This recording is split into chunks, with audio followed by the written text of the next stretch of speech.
سورۃ الطور، سورہ طور کا تعارف۔ مقام نزول، سورہ طور مکہ مکرمہ میں نازل ہوئی ہے۔ رکوع اور آیات کی تعداد، اس میں 2 رکوع اور 49 آیتیں ہیں۔ طور نام رکھنے کی وجہ، طور ایک پہاڑ کا نام ہے اور اس سورت کی ابتدا میں اللہ تعالیٰ نے اس پہاڑ کی قسم ارشاد فرمائی، اس مناسبت سے اس کا نام سورہ طور رکھا گیا۔ سورہ طور سے متعلق 2 احادیث۔ نمبر 1، ام المومنین حضرت ام سلمہ رضی اللہ تعالی عنہا فرماتی ہیں، میں نے نبی پاک علیہ الصلوۃ والسلام سے اپنی بیماری کی شکایت کی تو آپ علیہ الصلوۃ والسلام نے ارشاد فرمایا، تم سوار ہو کر لوگوں کے پیچھے سے طواف کر لو۔ چنانچہ میں نے طواف کیا اور حضور پرنور علیہ الصلوۃ والسلام بیت اللہ کی طرف منہ کر کے نماز پڑھ رہے تھے اور آپ علیہ الصلوۃ والسلام نے نماز میں سورہ طور کی تلاوت فرمائی۔ نمبر 2، حضرت جبیر بن مطعم رضی اللہ تعالیٰ عنہ فرماتے ہیں، میں نے مغرب کی نماز میں نبی کریم علیہ الصلوۃ والسلام کو سورہ طور کی تلاوت کرتے ہوئے سنا۔ جب آپ علیہ الصلوۃ والسلام ان آیات پر پہنچے، ام خلقوا من غیر شیء ام هم الخالقون ام خلقوا السماوات والارض بل لا یوقنون ام عندهم خزائن ربک ام هم المسیطرون۔ ترجمہ، کیا وہ کسی شے کے بغیر ہی پیدا کر دیے گئے ہیں یا وہ خود ہی اپنے خالق ہیں، یا آسمان اور زمین انہوں نے پیدا کیے ہیں، بلکہ وہ یقین نہیں کرتے، یا ان کے پاس تمہارے رب کے خزانے ہیں، یا وہ بڑے حاکم ہیں۔ تو انہیں سن کر مجھے لگا کہ میرا دل سینے سے نکل کر اڑ جائے گا۔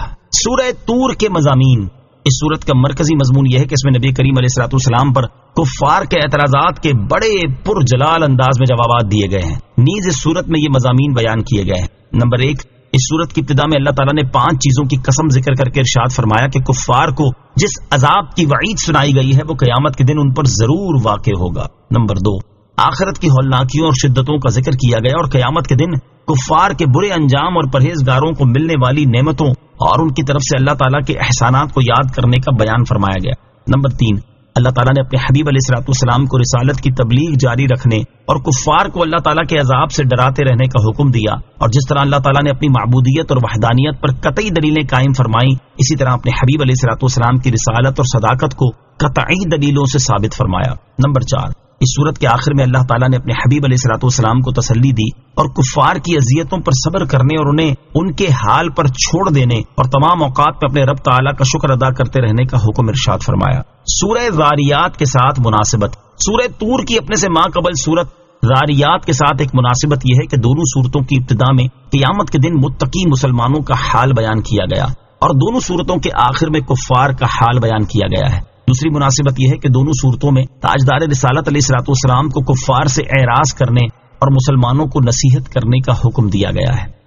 بسم اللہ الرحمن الرحیم۔ ترجمہ، اللہ کے نام سے شروع جو نہایت مہربان رحمت والا ہے۔ والطور وکتاب مسطور فی رق منشور والبیت المعمور والسقف المرفوع والبحر المسجور۔ ترجمہ، طور کی قسم اور لکھی ہوئی کتاب کی جو کھلے ہوئے صفحات میں ہے، اور بیت معمور کی اور بلند چھت کی اور سلگائے جانے والے سمندر کی۔ والطور، طور کی قسم یعنی اس پہاڑ کی قسم جس پر اللہ تعالیٰ نے حضرت موسیٰ علیہ الصلوۃ والسلام کو کلام الہی سننے کا شرف عطا فرمایا۔ اس پہاڑ کو یہ عظمت اس لیے حاصل ہوئی کہ وہاں کلام الہی سنا گیا اور اسے اللہ تعالیٰ کے پیارے نبی حضرت موسیٰ علیہ الصلوۃ والسلام سے نسبت حاصل ہے۔ اس سے معلوم ہوا کہ جس پتھر اور پہاڑ کو اللہ تعالیٰ کے نبی سے نسبت ہو جائے وہ بھی عظمت والا ہو جاتا ہے۔ وَكِتَابٍ مَّسْطُورٍ، اور لکھی ہوئی کتاب کی قسم۔ لکھی ہوئی کتاب کے مصداق کے بارے میں مفسرین کے مختلف قول ہیں۔ ایک قول یہ ہے کہ اس کتاب سے مراد توریت ہے، ایک قول یہ ہے کہ اس سے مراد لوح محفوظ ہے، ایک قول یہ ہے کہ اس سے اعمال لکھنے والے فرشتوں کے دفتر مراد ہیں، اور اس کی نظیر یہ آیت مبارکہ ہے۔ وَكُلَّ إِنسَانٍ أَلْزَمْنَاهُ طَائِرَهُ فِي عُنُقِهِ وَنُخْرِجُ لَهُ يَوْمَ الْقِيَامَةِ كِتَابًا يَلْقَاهُ مَنشُورًا۔ ترجمہ، اور ہر انسان کی قسمت ہم نے اس کے گلے میں لگا دی ہے اور ہم اس کے لیے قیامت کے دن ایک نامہ اعمال نکالیں گے جسے وہ کھلا ہوا پائے گا۔ اور ایک قول یہ ہے کہ لکھی ہوئی کتاب سے مراد قرآن پاک ہے۔ والبیت المعمور، اور بیت معمور کی قسم۔ بیت المعمور 7ویں آسمان میں عرش کے سامنے کعبہ شریف کے بالکل اوپر ہے۔ آسمانوں میں اس کی حرمت ایسے ہی ہے جیسے زمین پر کعبہ معظمہ کی حرمت ہے۔ یہ آسمان والوں کا قبلہ ہے اور ہر روز 70,000 فرشتے اس میں طواف اور نماز کے لیے حاضر ہوتے ہیں۔ پھر کبھی انہیں واپس یہاں آنے کا موقع نہیں ملتا، بلکہ ہر روز نئے 70,000 فرشتے حاضر ہوتے ہیں۔ حضور اقدس صلی اللہ تعالی علیہ وسلم نے بیت المعمور کو ملاحظہ فرمایا۔ حدیث معراج میں صحت کے ساتھ ثابت ہے کہ تاجدار رسالت صلی اللہ تعالی علیہ وسلم نے معراج کی رات 7ویں آسمان میں بیت المعمور کو ملاحظہ فرمایا تھا۔ چنانچہ صحیح بخاری اور صحیح مسلم میں ہے، سید المرسلین صلی اللہ تعالی علیہ وسلم نے ارشاد فرمایا، پھر میرے لیے بیت المعمور ظاہر فرمایا گیا۔ میں نے جبریل علیہ الصلوۃ والسلام سے پوچھا تو انہوں نے جواب دیا، یہ بیت المعمور ہے، اس میں روزانہ 70,000 فرشتے نماز پڑھتے ہیں، جب وہ پڑھ کر نکل جاتے ہیں تو ان کی پھر کبھی باری نہیں آتی۔ والسقف المرفوع، اور بلند کی ہوئی چھت کی قسم۔ اس چھت سے مراد آسمان ہے جو زمین کے لیے چھت کی طرح ہے، اور حضرت عبداللہ ابن عباس رضی اللہ تعالیٰ عنہما سے مروی ہے کہ اس سے مراد عرش ہے جو جنت کی چھت ہے۔ والبحر المسجور، اور بھڑکائے جانے والے سمندر کی قسم۔ مروی ہے کہ اللہ تعالیٰ قیامت کے دن تمام سمندروں کو آگ کر دے گا، جس سے جہنم کی آگ میں اور بھی زیادتی ہو جائے گی۔ ان عذاب ربک لواقع ما له من دافع۔ ترجمہ، بے شک تیرے رب کا عذاب ضرور واقع ہونے والا ہے، اسے کوئی ٹالنے والا نہیں۔ ان عذاب ربک، بے شک تیرے رب کا عذاب۔ اس آیت اور اس کے بعد والی آیت کا خلاصہ یہ ہے کہ اللہ تعالیٰ نے ان تمام چیزوں کی قسم فرما کر اپنی قدرت کی عظمت کا اظہار فرمایا اور ارشاد فرمایا کہ اے حبیب صلی اللہ تعالی علیہ وسلم، آپ کے رب عز و جل کا وہ عذاب جس کا کفار کو وعدہ دیا گیا ہے آخرت میں ضرور واقع ہونے والا ہے، اور کوئی اسے ٹال دینے کی قدرت نہیں رکھتا۔ حضرت جبیر بن مطعم رضی اللہ تعالیٰ عنہ کے اسلام قبول کرنے کا سبب۔ حضرت جبیر بن مطعم رضی اللہ تعالیٰ عنہ فرماتے ہیں، اسلام قبول کرنے سے پہلے میں مدینہ منورہ میں اس غرض سے حاضر ہوا کہ رسول اللہ صلی اللہ تعالیٰ علیہ وسلم سے بدر کے قیدیوں کے بارے میں بات چیت کروں۔ اس وقت آپ علیہ الصلوۃ والسلام اپنے صحابہ کرام علیہ رضوان کو مغرب کی نماز پڑھا رہے تھے، اور آپ کی تلاوت کی آواز مسجد سے باہر سنائی دے رہی تھی۔ آپ علیہ الصلوۃ والسلام نے سورہ والطور کی تلاوت فرمائی، اور جب اس مقام پر پہنچے، ان عذاب ربک لواقع ما له من دافع، تو ان آیات کو سن کر میرا دل ایسے ہو گیا جیسے ابھی پھٹ جائے گا، اور مجھے ایسے لگا جیسے ابھی میرے یہاں سے ہٹنے سے پہلے ہی مجھ پر عذاب نازل ہو جائے گا۔ چنانچہ میں نے عذاب نازل ہو جانے کے خوف سے اسی وقت ایمان قبول کر لیا۔ آیت ان عذاب ربک لواقع پڑھنے کے بعد حضرت عمر فاروق رضی اللہ تعالیٰ عنہ کی کیفیت۔ حضرت حسن رضی اللہ تعالیٰ عنہ فرماتے ہیں، حضرت عمر فاروق رضی اللہ تعالیٰ عنہ نے یہ آیت ان عذاب ربک لواقع تلاوت فرمائی تو آپ کا سانس پھول گیا، اور اس کی وجہ سے 20 دن تک بار بار یہی کیفیت بنتی رہی۔ اس سے معلوم ہوا کہ قرآن مجید کی وہ آیات جن میں اللہ تعالیٰ کے عذاب کا ذکر ہے، ان کی تلاوت کرتے وقت اللہ تعالیٰ کے عذاب سے ڈر جانا ہمارے بزرگان دین کا طریقہ ہے، لہٰذا ہمیں بھی چاہیے کہ ایسی آیات کی تلاوت کرتے وقت اپنے دل میں اللہ تعالیٰ کے عذاب کا خوف پیدا کریں اور خود کو عذاب الہی سے ڈرائیں۔ یوم تمور السماء مورا وتسير الجبال سيرا فويل يومئذ للمكذبين الذين هم في خوض يلعبون۔ ترجمہ، جس دن آسمان سختی سے ہلے گا اور پہاڑ تیزی سے چلیں گے تو اس دن جھٹلانے والوں کی خرابی ہے، وہ جو شغل میں پڑے کھیل رہے ہیں۔ یوم تمور السماء مورا، جس دن آسمان سختی سے ہلے گا۔ اس آیت اور اس کے بعد والی آیت کا خلاصہ یہ ہے کہ اللہ تعالیٰ نے عذاب نازل ہونے کا وقت بیان کرتے ہوئے ارشاد فرمایا کہ وہ عذاب اس دن ضرور واقع ہوگا جس دن آسمان چکی کی طرح گھومیں گے اور اس طرح ڈولنے لگیں گے جس طرح کشتی اپنے سواروں کے ساتھ ڈولتی ہے، اور ایسی حرکت میں آئیں گے کہ ان کے اجزاء بکھر جائیں گے، اور پہاڑ تیزی سے ایسے چلیں گے جیسے غبار ہوا میں اڑتا ہے، اور یہ قیامت کے دن ہوگا۔ فویل یومئذ، تو اس دن خرابی ہے۔ اس آیت اور اس کے بعد والی آیت کا خلاصہ یہ ہے کہ جس دن وہ عذاب واقع ہوگا تو اس دن ان لوگوں کے لیے خرابی ہے جو دنیا میں اللہ تعالیٰ کے رسولوں کو جھٹلاتے رہے اور وہ اپنے کفر و باطل کے شغل میں پڑے کھیلتے رہے۔ یوم یدعون الی نار جہنم دعا هذه النار التي كنتم بها تكذبون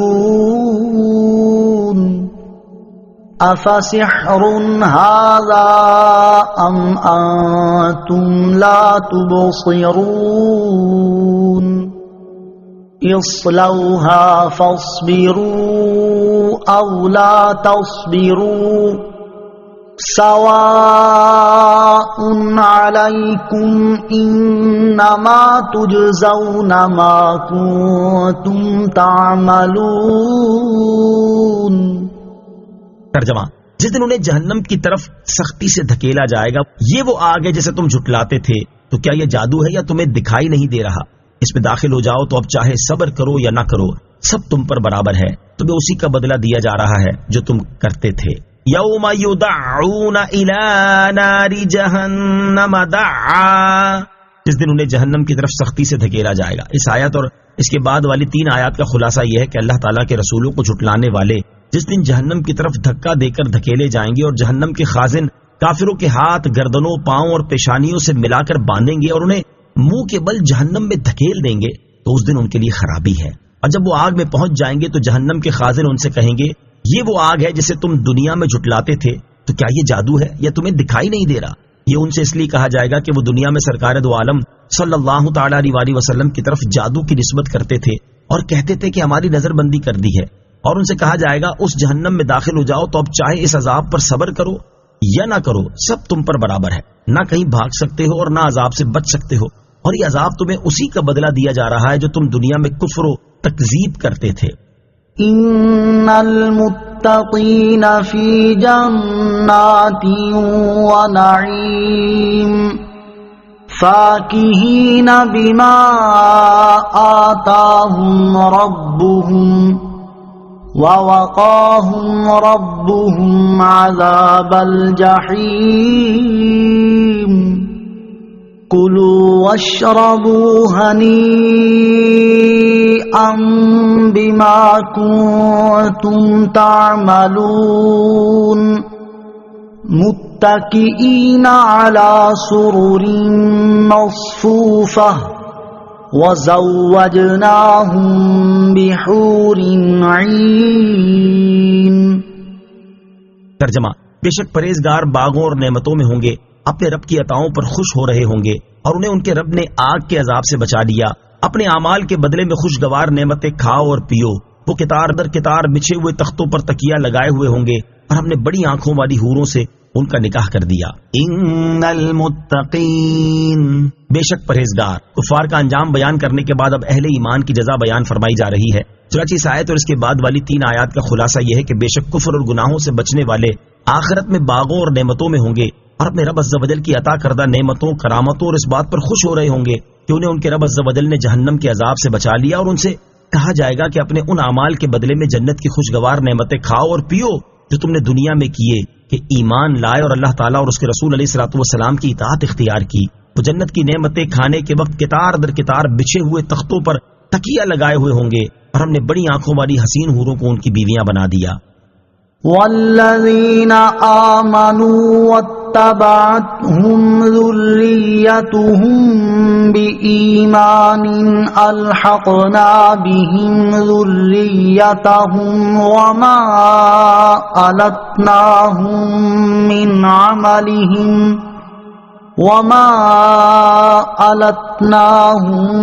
من عملهم من شيء کل امرئ بما کسب رہین۔ ترجمہ، اور جو لوگ ایمان لائے اور ان کی جس اولاد نے ایمان کے ساتھ ان کی پیروی کی تو ہم نے ان کی اولاد کو ان کے ساتھ ملا دیا، اور ان والدین کے عمل میں کچھ کمی نہ کی، ہر آدمی اپنے اعمال میں گروی ہے۔ والذین آمنوا، اور جو لوگ ایمان لائے، ارشاد فرمایا کہ جو لوگ ایمان لائے اور ان کی جس اولاد نے ایمان کے ساتھ ان کی پیروی کی تو ہم ان کی اس اولاد کو اپنے فضل و کرم سے جنت میں ان کے ساتھ ملا دیں گے۔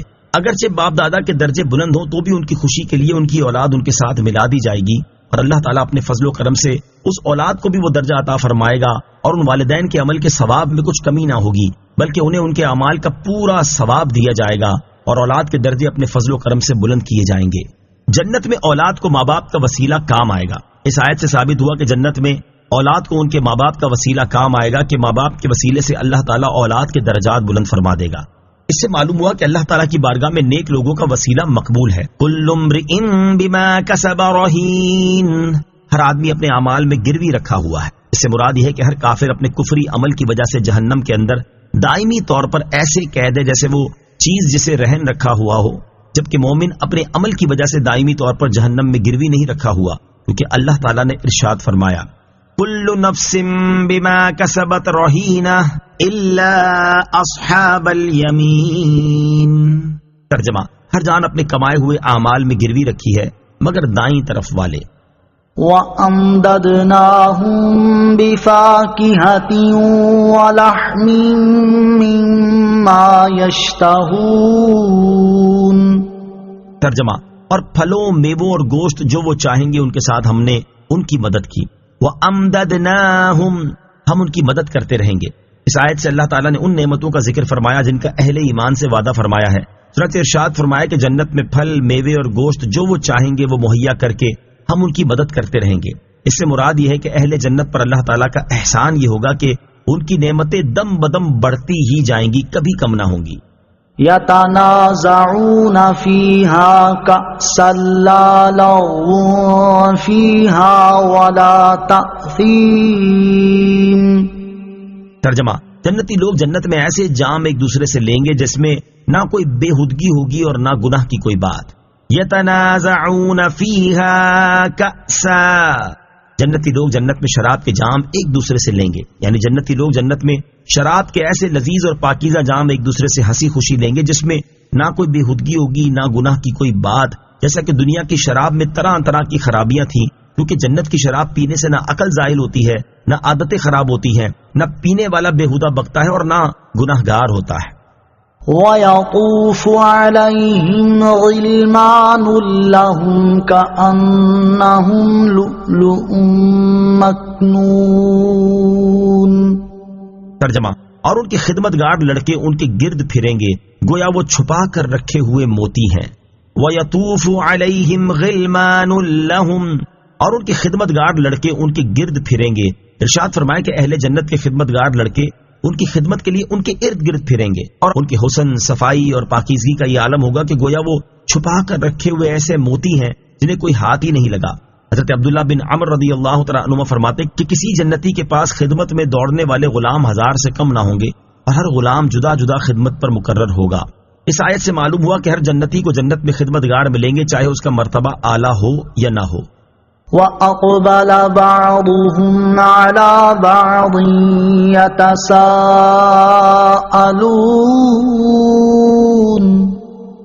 قَالُوا إِنَّا كُنَّا قَبْلُ فِي أَهْلِنَا مُشْفِقِينَ فَمَنَّ اللَّهُ عَلَيْنَا وَوَقَانَا عَذَابَ السَّمُومِ إِنَّا كُنَّا مِن قَبْلُ نَدْعُوهُ إِنَّهُ هُوَ الْبَرُّ الرَّحِيمُ۔ ترجمہ، اور آپس میں سوال کرتے ہوئے ایک دوسرے کی طرف متوجہ ہوں گے، کہیں گے بے شک ہم اس سے پہلے اپنے گھر والوں میں ڈرنے والے تھے، تو اللہ نے ہم پر احسان کیا اور ہمیں جہنم کی سخت گرم ہوا کے عذاب سے بچا لیا۔ بے شک ہم اس سے پہلے دنیا میں اللہ کی عبادت کرتے تھے، بے شک وہی احسان فرمانے والا مہربان ہے۔ وَأَقْبَلَ بَعْضُهُمْ عَلَى بَعْضٍ، اور آپس میں ایک دوسرے کی طرف متوجہ ہوں گے۔ اس آیت اور اس کے بعد والی 3 آیات کا خلاصہ یہ ہے کہ جنت پہ جنتی ایک دوسرے سے دریافت کریں گے کہ وہ دنیا میں کس حال میں تھے اور کیا عمل کرتے تھے اور کس بنا پر اللہ تعالیٰ کی طرف سے نعمتوں سے سرفراز ہوئے۔ یہ دریافت کرنا اللہ تعالیٰ کی نعمت کا اعتراف کرنے کے لیے ہوگا۔ چنانچہ وہ کہیں گے کہ بے شک ہم جنت میں داخل ہونے سے پہلے اپنے گھروں میں اللہ تعالیٰ کے خوف سے اور اس اندیشے سے سہمے ہوئے تھے کہ نفس و شیطان ایمان میں خلل کا باعث نہ ہو جائیں، اور نیکیوں کو روک لیے جانے اور بدیوں پر گرفت کیے جانے کا بھی اندیشہ تھا۔ تو اللہ تعالیٰ نے ہم پر رحمت اور مغفرت فرما کر احسان کیا اور ہمیں جہنم کی سخت گرم ہوا کے عذاب سے بچا لیا۔ بے شک ہم دنیا میں اخلاص کے ساتھ صرف اللہ تعالیٰ کی عبادت کرتے تھے اور اسی سے جہنم کے عذاب سے پناہ مانگا کرتے تھے۔ بے شک وہی احسان فرمانے والا مہربان ہے کہ جب کوئی اس کی عبادت کرے تو اسے ثواب عطا فرماتا ہے، اور جب کوئی اس سے دعا کرے تو وہ قبول فرماتا ہے۔ جہنم کی سخت گرم ہوا سے پناہ مانگا کریں آیت نمبر 27 میں جہنم کی جس گرم ہوا کے عذاب کا ذکر ہوا اس کے بارے میں حضرت عائشہ صدیقہ رضی اللہ تعالی عنہا سے روایت ہے، رسول اللہ صلی اللہ تعالی علیہ وسلم نے ارشاد فرمایا، اگر اللہ تعالیٰ دنیا والوں پر انگلی کے ایک پورے کی مقدار گرم ہوا کے عذاب کو کھول دے تو زمین اور اس پر موجود تمام چیزیں جل جائیں گی۔ ہر مسلمان کو چاہیے کہ وہ اللہ تعالیٰ کی بارگاہ میں جہنم کی اس گرم ہوا سے پناہ طلب کیا کرے۔ اس سے متعلق 2 واقعات سماعت کیجیے۔ نمبر 1، حضرت مسروق رضی اللہ تعالیٰ عنہ سے مروی ہے کہ حضرت عائشہ صدیقہ رضی اللہ تعالیٰ عنہا نے ایک مرتبہ اس آیت فَمَنَّ اللَّهُ عَلَيْنَا وَوَقَانَا عَذَابَ السَّمُومِ کی تلاوت فرمائی تو خوف کی وجہ سے یہ دعا مانگی، اللہم من علینا وقنا عذاب السموم انک انت البر الرحیم، اے اللہ ہم پر احسان فرما اور ہمیں گرم ہوا کے عذاب سے بچا لے، بے شک تو ہی احسان فرمانے والا مہربان ہے۔ نمبر 2، حضرت عباد بن حمزہ رضی اللہ تعالیٰ عنہ فرماتے ہیں، میں حضرت اسما رضی اللہ تعالیٰ عنہ کی بارگاہ میں حاضر ہوا اور وہ اس آیت فمن اللہ علینا ووقانا عذاب السموم کی تلاوت فرما رہی تھی۔ یہ آیت تلاوت فرمانے کے بعد رک گئیں اور اللہ تعالیٰ کی بارگاہ میں گرم ہوا کے عذاب سے پناہ مانگنے لگیں اور دعا کرنے لگیں۔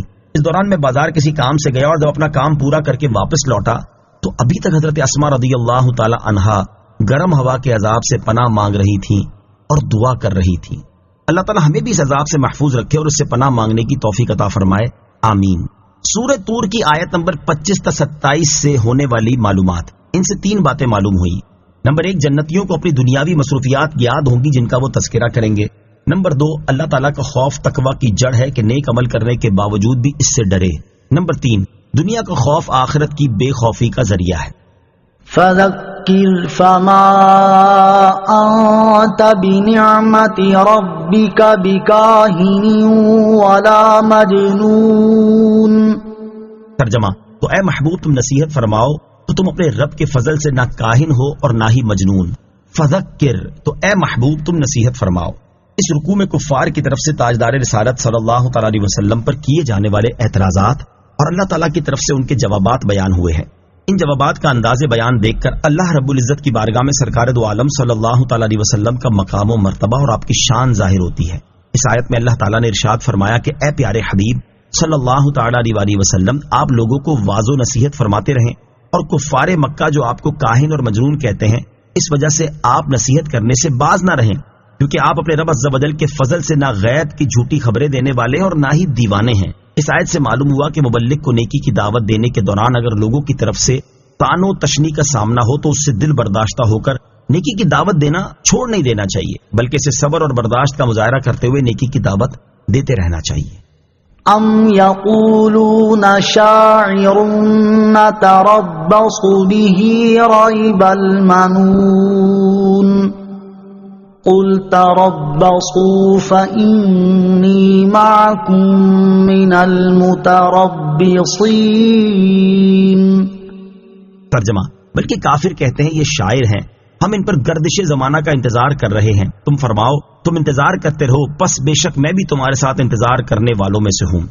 ام یقولون، بلکہ کافر کہتے ہیں۔ اس آیت اور اس کے بعد والی آیت کا خلاصہ یہ ہے کہ اے پیارے حبیب صلی اللہ تعالی علیہ وسلم، یہ کفار مکہ آپ کی شان میں کہتے ہیں کہ یہ شاعر ہیں اور ہم ان پر گردش زمانہ کا انتظار کر رہے ہیں کہ جیسے ان سے پہلے شاعر مر گئے اور ان کے جتھے ٹوٹ گئے، یہی حال ان کا ہونا ہے۔ اور وہ کفار یہ بھی کہتے ہیں کہ جس طرح ان کے والد کی موت جوانی میں ہوئی ہے ان کی بھی ایسی ہی ہوگی۔ تو اے پیارے حبیب علیہ الصلوۃ والسلام، آپ ان سے فرما دیں تم میرے انتقال کرنے کا انتظار کرتے رہو اور میں بھی تمہارے ساتھ انتظار کرنے والوں میں سے ہوں کہ تم پر اللہ تعالیٰ کا عذاب آئے۔ چنانچہ یہ ہوا، وہ کفار بدر میں قتل اور قید کے عذاب میں گرفتار کیے گئے۔ تاجدار رسالت صلی اللہ تعالی علیہ وسلم پر کفار کے اعتراضات اور اللہ تعالیٰ کے جوابات۔ اللہ تعالیٰ نے قرآن پاک میں اور مقامات پر بھی سید المرسلین صلی اللہ تعالی علیہ وسلم پر کافروں کے ایسے فضول اعتراضات کو دفع کرتے ہوئے آپ علیہ الصلوۃ والسلام کے مجنون، کاہن اور شاعر ہونے کی نفی فرمائی ہے۔ چنانچہ جنون کی نفی کرتے ہوئے ارشاد فرمایا کہ ما انت بنعمت ربک بمجنون۔ ترجمہ، تم اپنے رب کے فضل سے مجنون نہیں ہو۔ اور ارشاد فرمایا وما صاحبکم بمجنون، اور تمہارے صاحب مجنون نہیں۔ شاعر اور کاہن ہونے کی نفی کرتے ہوئے ارشاد فرمایا کہ انہ لقول رسول کریم وما هو بقول شاعر قلیلا ما تؤمنون ولا بقول کاہن قلیلا ما تذکرون تنزیل من رب العالمین. ترجمہ: بے شک یہ قرآن ایک کرم والے رسول سے باتیں ہیں اور وہ کسی شاعر کی بات نہیں ہے. تم بہت کم یقین رکھتے ہو اور نہ کسی کاہن کی بات ہے. تم بہت کم نصیحت مانتے ہو. یہ قرآن سارے جہانوں کے رب کی طرف سے اتارا ہوا ہے. اور ارشاد فرمایا ہے وما علمناه الشعر وما ينبغي له ان هو الا ذکر وقرآن مبین. ترجمہ: اور ہم نے نبی کو شعر کہنا نہ سکھایا اور نہ وہ ان کی شان کے لائق ہے. وہ تو نہیں مگر نصیحت اور روشن قرآن. ام تأمرهم احلامهم بهذا ام هم قوم طاغون. ترجمہ: کیا ان کی عقلیں انہیں یہی حکم دیتی ہیں بلکہ وہ سرکش لوگ ہیں. ام تأمرهم احلامهم بهذا، کیا ان کی عقلیں انہیں یہی حکم دیتی ہیں. ارشاد فرمایا کیا ان مشرکین کی عقلیں انہیں حضور علیہ الصلوۃ والسلام کی شان میں شاعر، جادوگر، کاہن اور مجنون کہنے کا حکم دیتی ہیں؟ ایسا کہنا بالکل عقل کے خلاف ہے. اور ان کی سب سے عجیب بات تو یہ ہے کہ مجنون بھی کہتے ہیں اور شاعر، جادوگر اور کاہن بھی، اور اس کے ساتھ اپنے عقل مند ہونے کا دعویٰ بھی کرتے ہیں. حالانکہ انہیں اتنا بھی شعور نہیں کہ کاہن، شاعر اور جادوگر بہرحال عقل مند ہوتے ہیں، جبکہ مجنون تو بے عقل ہوتا ہے. اور یہ اوصاف ایک شخص میں جمع ہو ہی نہیں سکتے. آخر میں ارشاد فرمایا کہ ان کی عقلیں انہیں ایسا کرنے کا حکم نہیں دیتی بلکہ وہ سرکش لوگ ہیں کہ دشمنی اور عناد میں اندھے ہو رہے ہیں اور کفر و سرکشی میں حد سے گزر گئے ہیں. ام یقولون تقولہ بل لا یؤمنون فلیأتوا بحدیث مثلہ ان کانوا صادقین. ترجمہ: بلکہ وہ کہتے ہیں کہ اس نبی نے یہ قرآن خود ہی بنا لیا ہے، بلکہ وہ ایمان نہیں لاتے. اگر یہ سچے ہیں تو اس جیسی ایک بات تو لے آئیں. ام یقولون تقولہ، بلکہ وہ کہتے ہیں کہ اس نبی نے یہ قرآن خود ہی بنا لیا ہے. اس آیت اور اس کے بعد والی آیت کا خلاصہ یہ ہے، کیا کفار مکہ یہ کہتے ہیں کہ تاجدار رسالت صلی اللہ تعالی علیہ وسلم نے اپنے دل سے یہ قرآن بنا لیا ہے؟ اللہ تعالیٰ نے ان کا رد کرتے ہوئے فرمایا کہ ایسی بات نہیں جیسی یہ گمان کر رہے ہیں، بلکہ حقیقت حال یہ ہے کہ کفار ایمان نہیں لاتے اور ان اعتراضات کا باطل ہونا جاننے کے باوجود دشمنی اور نفس کی خباثت کی وجہ سے ایسے اعتراض کر رہے ہیں. اللہ تعالیٰ ان پر حجت قائم کرتے ہوئے فرماتا ہے کہ اگر ان کے خیال میں قرآن جیسا کلام کوئی انسان بنا سکتا ہے اور یہ اپنے دعوے میں سچے ہیں تو اس جیسی ایک بات تو بنا کر لے آئیں جو حسن و خوبی اور فصاحت و بلاغت میں اس کے مثل ہو. ام خلقوا من غیر شیء ام هم الخالقون. ترجمہ: کیا وہ کسی شے کے بغیر ہی پیدا کر دیے گئے ہیں یا وہ خود ہی اپنے خالق ہیں؟ ام خلقوا من غیر شیء، کیا وہ کسی شے کے بغیر ہی پیدا کر دیے گئے ہیں؟ جب کفار مکہ نے سید المرسلین صلی اللہ تعالی علیہ وسلم کو جھٹلایا اور انہیں شاعر، کاہن اور مجنون کہنے لگے تو اللہ تعالیٰ نے اپنے حبیب علیہ الصلوۃ والسلام کا ان چیزوں سے بری ہونا بیان فرمایا. اب اللہ تعالیٰ نے مشرکین کی تکذیب کے باطل ہونے اور نبی کریم علیہ الصلوۃ والسلام کے سچے ہونے پر دلائل ارشاد فرمائے اور سب سے پہلے اپنی ذات سے ابتدا فرمائی. گویا کہ ارشاد فرمایا کہ اے کافروں، تم میرے حبیب علیہ الصلوۃ والسلام کو توحید اور حشر و نشر کی بات میں کیسے جھٹلاتے ہو، حالانکہ ان کی سچائی کی دلیل تو تمہاری اپنی ذات میں موجود ہے. تم غور کرو کہ کیا تم ماں باپ سے پیدا نہ ہوئے اور کیا تم بے جان اور بے عقل ہو کہ جن پر حجت قائم نہ کی جائے؟ ایسا تو ہرگز نہیں ہے. یا کیا تم نطفے سے پیدا نہیں ہوئے اور کیا تمہیں خدا نے نہیں بنایا؟ یا تم خود ہی اپنے خالق ہو کہ تم نے اپنے آپ کو خود ہی بنا لیا ہو؟ اور جب یہ بھی محال ہے تو لا محالہ تمہیں اس بات کا اقرار کرنا پڑے گا کہ تمہیں اللہ تعالیٰ نے پیدا کیا ہے. اور جب تم یہ اقرار بھی کرتے ہو تو پھر کیا وجہ ہے کہ تم اللہ تعالیٰ کی عبادت نہیں کرتے اور بتوں کو پوجتے ہو؟ اور کیا وجہ ہے کہ تم مرنے کے بعد زندہ کیے جانے اور جزا و سزا کا انکار کرتے ہو؟ ام خلقوا السماوات والارض بل لا یوقنون. ترجمہ: یہ آسمان اور زمین انہوں نے پیدا کیے ہیں بلکہ وہ یقین نہیں رکھتے. ام خلقوا السماوات والارض، یہ آسمان اور زمین انہوں نے پیدا کی ہیں. اس آیت میں ایک اور دلیل ارشاد فرمائی کہ کیا آسمان اور زمین ان مشرکین نے پیدا کیے ہیں؟ جب یہ بھی نہیں اور اللہ تعالیٰ کے سوا آسمان و زمین پیدا کرنے کی کوئی قدرت ہی نہیں رکھتا تو کیوں یہ لوگ اس کی عبادت نہیں کرتے؟ بلکہ حقیقت یہ ہے کہ وہ لوگ اللہ تعالیٰ کی توحید اور اس کی قدرت اور خالقیت کا یقین نہیں کرتے. اگر انہیں اس بات کا یقین ہوتا تو ضرور اس کے رسول علیہ الصلوۃ والسلام پر ایمان لاتے. ام عندهم خزائن خزائن ربك أم هم المسيطرون. ترجمہ: یا ان کے پاس تمہارے رب کے خزانے ہیں یا وہ بڑے حاکم ہیں.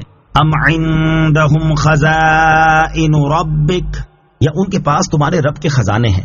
یعنی اے حبیب صلی اللہ تعالی علیہ وسلم، کیا اللہ تعالیٰ کی آیتوں کو جھٹلانے والوں کے پاس آپ کے رب عز و جل کے رزق اور اس کی رحمت وغیرہ کے خزانے ہیں کہ اس وجہ سے انہیں اختیار ہو کہ جہاں چاہیں خرچ کریں اور جسے چاہیں نبوت دیں اور جسے چاہیں نبوت سے محروم کر دیں؟ یا وہ بڑے حاکم اور خود مختار ہیں کہ جو چاہیں کرے اور کوئی انہیں پوچھنے والا نہ ہو؟ ایسا نہیں ہے، بلکہ کفار کا حال تو یہ ہے کہ اگر بالفرض وہ رب کی رحمت کے خزانوں کے مالک ہوتے تو خرچ ہو جانے کے خوف سے کنجوسی کی وجہ سے انہیں روک لیتے، جیسا کہ ایک اور مقام پر ارشاد فرمایا: قُل لَّوْ أَنتُمْ تَمْلِكُونَ خَزَائِنَ رَحْمَةِ رَبِّي إِذًا لَّأَمْسَكْتُمْ خَشْيَةَ الْإِنفَاقِ وَكَانَ الْإِنسَانُ قَتُورًا. ترجمہ: تم فرماؤ اگر تم لوگ میرے رب کی رحمت کے خزانوں کے مالک ہوتے تو خرچ ہو جانے کے ڈر سے تم انہیں روک رکھتے، اور آدمی بڑا کنجوس ہے. ام لهم سلم يستمعون فيه فليأت مستمعهم بسلطان مبين. ترجمہ: یا ان کے پاس کوئی سیڑھی ہے جس میں چڑھ کر وہ سن لیتے ہیں؟ اگر ایسا ہے تو ان کے اس طرح سننے والے کو کوئی روشن دلیل لانی چاہیے. ام لهم سلم، یا ان کے پاس کوئی سیڑھی ہے. ارشاد فرمایا کہ یا ان مشرکین کے پاس کوئی سیڑھی ہے اور وہ آسمان کی طرف لگی ہوئی ہے جس پر چڑھ کر وہ فرشتوں کی باتیں سن لیتے ہیں اور انہیں معلوم ہو جاتا ہے کہ کون پہلے ہلاک ہوگا اور کس کی فتح ہوگی. اگر انہیں اس بات کا دعویٰ ہو تو ان کے اس طرح سننے والے کو کوئی روشن دلیل لانی چاہیے، جیسا کہ نبی اکرم علیہ السلام نے اپنی صداقت پر دلیل پیش فرمائی ہے. ام لہ البنات ولکم البنون. ترجمہ: کیا اللہ کے لیے بیٹیاں اور تمہارے لیے بیٹے ہیں؟ ام لہ البنات، کیا اللہ کے لیے بیٹیاں ہوں؟ اس آیت میں کفار کی حماقت اور بے وقوفی کا بیان ہے کہ وہ اپنے لیے تو بیٹے پسند کرتے ہیں اور اللہ تعالیٰ کی طرف بیٹیوں کی نسبت کرتے ہیں، حالانکہ بیٹیوں کو وہ خود اپنے لیے برا جانتے ہیں، جیسا کہ ایک اور مقام پر ارشاد باری تعالیٰ ہے: وَإِذَا بُشِّرَ أَحَدُهُم بِمَا ضَرَبَ لِلرَّحْمَنِ مَثَلًا ظَلَّ وَجْهُهُ مُسْوَدًّا وَهُوَ كَظِيمٌ. ترجمہ: اور جب ان میں کسی کو اس چیز کی خوشخبری سنائی جائے جس کے ساتھ اس نے رحمان کو متصف کیا ہے تو دن بھر اس کا منہ کالا رہتا ہے اور وہ غم و غصے میں بھرا رہتا ہے. ام تسألهم اجرا فهم من مغرم مثقلون. ترجمہ: یا تم ان سے کچھ اجرت مانگتے ہو کہ جس سے وہ تاوان کے بوجھ میں دبے ہوئے ہیں. ام تسألهم اجرا، یا تم ان سے کچھ اجرت مانگتے ہو. کفار نے شریعت کے احکام کو پس پشت ڈالا اور اپنی عقل کے مطابق جو انہیں اچھا لگا اس کی پیروی کی، تو اللہ تعالیٰ نے ان سے ارشاد فرمایا کہ تمہیں کس چیز نے شریعت کے احکام پس پشت ڈالنے پر اور اس رسول کریم علیہ السلام کی پیروی چھوڑ دینے پر ابھارا؟ کیا رسول کریم علیہ السلام نے دین کی تعلیم دینے پر تم سے کوئی اجرت مانگی ہے کہ اس کی وجہ سے تم تاوان کے بوجھ میں دبے ہوئے ہو اور اس بوجھ کی وجہ سے اسلام قبول نہیں کرتے؟ جب یہ بھی نہیں ہے تو پھر اسلام قبول نہ کرنے کا تمہارے پاس کیا عذر ہے؟ اس سے معلوم ہوا کہ دین کے احکام پر عمل نہ کرنا اور اپنی عقل کے مطابق جو اچھا لگے اس کی پیروی کرنا کفار کا طریقہ ہے. اور انتہائی افسوس کے ساتھ یہ کہنا پڑتا ہے کہ فی زمانہ ہمارے معاشرے میں کچھ ایسے لوگ بھی پائے جاتے ہیں جو اپنے آپ کو مسلمان کہتے، اپنے مسلمان ہونے کا اعلان کرتے اور خود کو مسلمانوں میں شمار کرتے ہیں، جبکہ ان کا حال یہ ہے کہ دین کے وہ احکام جو ان کی عقل کے ترازو پر پورے نہیں اترتے ان کا مذاق اڑاتے، انہیں انسانیت کے برخلاف بتاتے اور قرآن و حدیث کی غلط تفسیر و تشریح کر کے اپنی طرف سے احکام گھڑتے اور اسے دین اسلام کی تعلیم بتاتے ہیں. اللہ تعالیٰ انہیں ہدایت اور عقل سلیم عطا فرمائے اور اپنی اس روش کو ترک کر کے اس طریقے پر چلنے کی توفیق عطا فرمائے جو اللہ تعالیٰ اور اس کے پیارے حبیب صلی اللہ تعالیٰ علیہ وسلم نے بتایا ہے. آمین. ام عندهم الغیب فهم یکتبون. ترجمہ: یا ان کے پاس غیب ہے کہ وہ اس کے ذریعے فیصلہ لکھتے ہیں. ام عندهم الغیب، یا ان کے پاس غیب ہے، یعنی شریعت کے احکام پس پشت ڈالنے والے مشرکین کے پاس کیا غیب کا علم ہے جس کی وجہ سے وہ یہ حکم لگاتے ہیں کہ مرنے کے بعد نہیں اٹھیں گے اور اٹھے بھی تو انہیں عذاب نہیں دیا جائے گا؟ جب یہ بات بھی نہیں تو وہ کیوں اسلام قبول نہیں کرتے؟ امام فخر الدین رازی رحمۃ اللہ تعالی علیہ فرماتے ہیں اس آیت میں یہ اشارہ ہے کہ تاجدار رسالت صلی اللہ تعالی علیہ وسلم کے پاس جو کچھ اسرار، احکام اور کثیر خبروں کا علم غیب ہے وہ وحی کے ذریعے انہیں حاصل ہوا ہے. أم يريدون كيدا فالذين كفروا هم المكيدون أم لهم إله غير الله سبحان الله عما يشركون۔ ترجمہ، یا وہ کسی فریب کا ارادہ کر رہے ہیں تو کافر خود ہی اپنے فریب کا شکار ہونے والے ہیں، یا اللہ کے سوا ان کا کوئی اور خدا ہے، اللہ ان کے شرک سے پاک ہے۔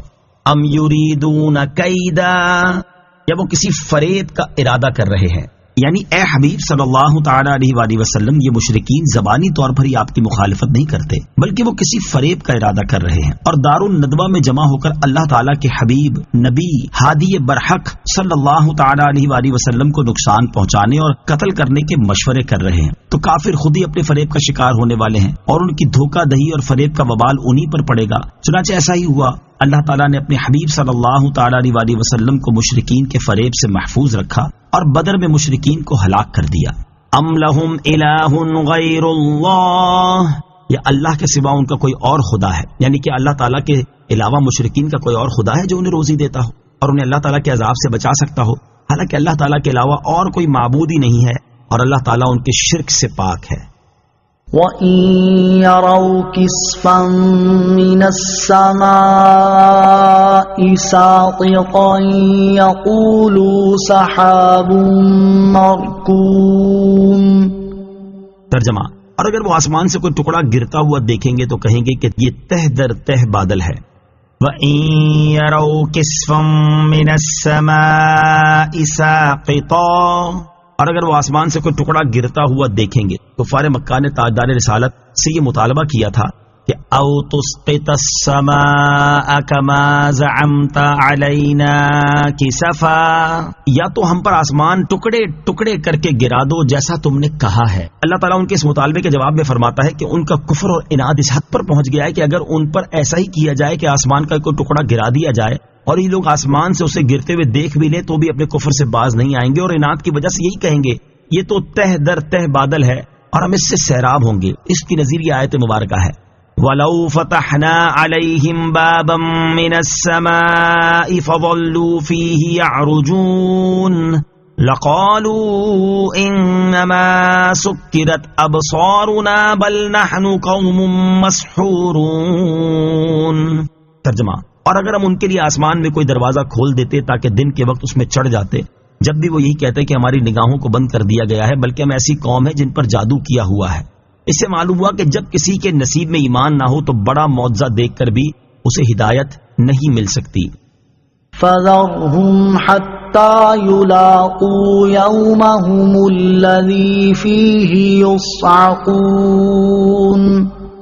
ترجمہ، تو تم انہیں چھوڑ دو یہاں تک کہ وہ اپنے اس دن سے ملے جس میں بے ہوش کر دیے جائیں گے۔ فَذَرْهُمْ، تو تم انہیں چھوڑ دو، یعنی اے حبیب صلی اللہ تعالی علیہ وسلم، جب یہ مشرکین عناد میں اس حد تک پہنچ چکے ہیں اور یہ بات واضح ہو چکی ہے کہ وہ اپنے کفر سے نہیں پھریں گے، تو آپ انہیں ان کے حال پہ چھوڑ دیں اور ان کی طرف توجہ نہ فرمائیں یہاں تک کہ وہ اپنے اس دن سے ملے جس میں بے ہوش کر دیے جائیں گے۔ اس دن سے مراد پہلی بار سور پھونکے جانے کا دن ہے، اور بعض مفسرین نے اس سے موت کا دن بھی مراد لیا ہے۔ یوم لا یغنی عنہم کیدہم شیئا ولا هم ینصرون۔ ترجمہ، جس دن ان کا کوئی فریب انہیں کچھ کام نہ دے گا اور نہ ان کی مدد ہوگی۔ یوم لا یغنی عنہم کیدہم شیئا، ترجمہ، جس دن ان کا کوئی فریب انہیں کچھ کام نہ دے گا، یعنی مشرکین کو بے ہوش کر دیے جانے کا دن وہ ہے جس دن ان کا کوئی فریب انہیں کچھ کام نہ دے گا، بلکہ الٹا انہیں نقصان پہنچائے گا، اور نہ ان سے عذاب دور کر دینے میں کسی کی طرف سے ان کی مدد ہوگی۔ یاد رہے کہ کافروں کو ان کے فریب تو کچھ کام نہ دیں گے، جبکہ دنیا میں ایمان قبول کرنے والوں کو قیامت کے دن ان کا ایمان لانا ضرور کام آئے گا، جیسا کہ اللہ تعالیٰ نے ارشاد فرمایا، قال اللہ هذا یوم ينفع الصادقین صدقهم لهم جنات تجری من تحتها الانہار خالدین فیہا ابدا رضی اللہ عنہم ورضوا عنہ ذالک الفوز العظیم۔ ترجمہ، اللہ نے فرمایا یہ قیامت وہ دن ہے جس میں سچوں کو ان کا سچ نفع دے گا، ان کے لیے باغ ہیں جن کے نیچے نہریں جاری ہیں، وہ ہمیشہ ہمیشہ اس میں رہیں گے۔ اللہ ان سے راضی ہوا اور وہ اللہ سے راضی ہوئے، یہی بڑی کامیابی ہے۔ وَإِنَّ لِلَّذِينَ ظَلَمُوا عَذَابًا دُونَ ذَلِكَ وَلَكِنَّ أَكْثَرَهُمْ لَا يَعْلَمُونَ۔ ترجمہ، اور بے شک ظالموں کے لیے اس سے پہلے ایک عذاب ہے مگر ان میں اکثر لوگ جانتے نہیں۔ وَإِنَّ لِلَّذِينَ ظَلَمُوا عَذَابًا دُونَ ذَلِكَ، اور بے شک ظالموں کے لیے اس سے پہلے ایک عذاب ہے۔ ارشاد فرمائے کہ ان کافروں کے لیے ان کے کفر کی وجہ سے آخرت کے عذاب سے پہلے دنیا میں بھی ایک عذاب ہے، مگر ان میں اکثر لوگ غفلت اور جہالت کی وجہ سے اپنے انجام کو جانتے نہیں، اور نہ انہیں یہ معلوم ہے کہ وہ عذاب میں مبتلا ہونے والے ہیں۔ آخرت سے پہلے والے عذاب سے مراد یا تو بدر میں قتل ہونا ہے یا بھوک و قحط کی 7 سالہ مصیبت یا عذاب قبر مراد ہے۔ علامہ اسماعیل حقی رحمۃ اللہ تعالی فرماتے ہیں، اس آیت سے عذاب قبر کا حق ہونا ثابت ہوتا ہے۔ اللہ تعالیٰ بندے کو اس کی قبر میں زندگی عطا فرمائے گا اور اسے ویسی ہی عقل عطا فرمائے گا جیسی دنیا میں اسے ملی تھی، تاکہ وہ خود سے کیے گئے سوالات اور اس کی طرف سے دیے گئے جوابات کو سمجھ سکے، اور اللہ تعالیٰ نے اس کے لیے جو انعامات یا عذابات تیار کیے ہیں ان کا فہم اسے حاصل ہو۔ وَاصْبِرْ لِحُكْمِ رَبِّكَ فَإِنَّكَ بِأَعْيُنِنَا وَسَبِّحْ بِحَمْدِ رَبِّكَ حِينَ تَقُومُ وَمِنَ اللَّيْلِ فَسَبِّحْهُ وَإِدْبَارَ النُّجُومِ۔ ترجمہ، اور اے محبوب تم اپنے رب کے حکم پر ٹھہرے رہو کہ بے شک تم ہماری نگاہوں حفاظت میں ہو، اور اپنے قیام کے وقت اپنے رب کی تعریف کرتے ہوئے پاکی بیان کرو، اور رات کے کچھ حصے میں اس کی پاکی بیان کرو، اور تاروں کے جانے کے بعد وَاصْبِرْ لِحُكْمِ رَبِّكَ، اور اے محبوب تم اپنے رب کے حکم پر ٹھہرے رہو، یعنی اے حبیب صلی اللہ تعالیٰ علیہ وسلم، اللہ تعالیٰ نے آپ کو جو حکم دیا ہے آپ اس پر قائم رہیں، اور اللہ تعالیٰ کے احکامات کی پیروی کرتے اور ممنوعات سے رکے رہیں، اور اللہ تعالیٰ کے پیغامات پہنچاتے رہیں، اور جو مہلت ان مشرکین کو دی گئی ہے اس پر دل تنگ نہ ہو، بے شک آپ ہماری حفاظت میں ہیں، وہ آپ کو کچھ نقصان نہیں پہنچا سکتے۔ وَسَبِّحْ بِحَمْدِ رَبِّكَ حِينَ تَقُومُ، اور اپنے قیام کے وقت اپنے رب کی تعریف بیان کرتے ہوئے پاکی بیان کرو۔ اس آیت کا ایک معنی یہ ہے کہ نماز کے لیے اپنے قیام کے وقت اپنے رب عز و جل کی تعریف کرتے ہوئے اس کی پاکی بیان کرو۔ اس صورت میں حمد سے تکبیر اولا کے بعد سبحانک اللہم پڑھنا مراد ہے۔ دوسرا معنی یہ ہے کہ اے حبیب صلی اللہ تعالیٰ علیہ وسلم، آپ جب سو کر اٹھے تو اللہ تعالیٰ کی حمد اور تسبیح کیا کریں۔ تیسرا معنی یہ ہے کہ ہر مجلس سے اٹھتے وقت حمد اور تسبیح کیا کریں۔ مجلس سے اٹھتے وقت کی دعا، ترمذی شریف کی حدیث ہے، حضرت ابو ہریرہ رضی اللہ تعالیٰ عنہ سے روایت ہے، نبی کریم صلی اللہ تعالیٰ علیہ وسلم نے ارشاد فرمایا، جو شخص کسی مجلس میں بیٹھا اور اس نے مجلس میں بہت سی لغو باتیں کی تو اٹھنے سے پہلے یہ کلام کہے، اس کی لغو باتوں کی مغفرت ہو جائے گی۔ سبحانک اللہم و بحمدک اشہد ان لا الہ الا انت استغفرک و اتوب الیک، یعنی اے اللہ عز و جل، تیری پاکی اور حمد بیان کرتے ہوئے میں گواہی دیتا ہوں کہ تیرے سوا اور کوئی معبود نہیں، میں تجھ سے مغفرت طلب کرتا ہوں اور تیری بارگاہ میں توبہ کرتا ہوں۔ نماز سے پہلے پڑھا جانے والا وظیفہ، حضرت عاصم بن حمید رضی اللہ تعالیٰ عنہ فرماتے ہیں، میں نے حضرت عائشہ صدیقہ رضی اللہ تعالیٰ عنہا سے سوال کیا کہ سید المرسلین صلی اللہ تعالیٰ علیہ وسلم کس طرح اپنی رات کی نماز شروع فرماتے تھے؟ آپ نے جواب دیا، تم نے مجھ سے وہ بات پوچھی ہے جو تم سے پہلے کسی اور نے نہیں پوچھی۔ نبی اکرم علیہ الصلوۃ والسلام جب نماز کے لیے کھڑے ہوتے تو 10 مرتبہ اللہ اکبر کہتے، 10 مرتبہ الحمدللہ کہتے، 10 مرتبہ سبحان اللہ کہتے، 10 مرتبہ لا الہ الا اللہ کہتے، 10 مرتبہ استغفر اللہ کہتے، پھر یوں دعا مانگتے، اللہم اغفر لی واہدنی وارزقنی وعافنی، یعنی اے اللہ عز و جل مجھے بخش دے اور مجھے ہدایت عطا فرما اور مجھے رزق دے اور مجھے عافیت دے۔ پھر آپ قیامت کے دن جگہ کی تنگی سے پناہ مانگا کرتے تھے۔ وَمِنَ اللَّيْلِ، اور رات کے کچھ حصے میں، یعنی رات کے کچھ حصے میں اور تاروں کے چھپ جانے کے بعد اللہ تعالیٰ کی تسبیح اور حمد بیان کرو۔ بعض مفسرین نے فرمایا کہ ان آیات میں تسبیح سے مراد نماز ہے۔ آمنت باللہ صدق اللہ العظیم۔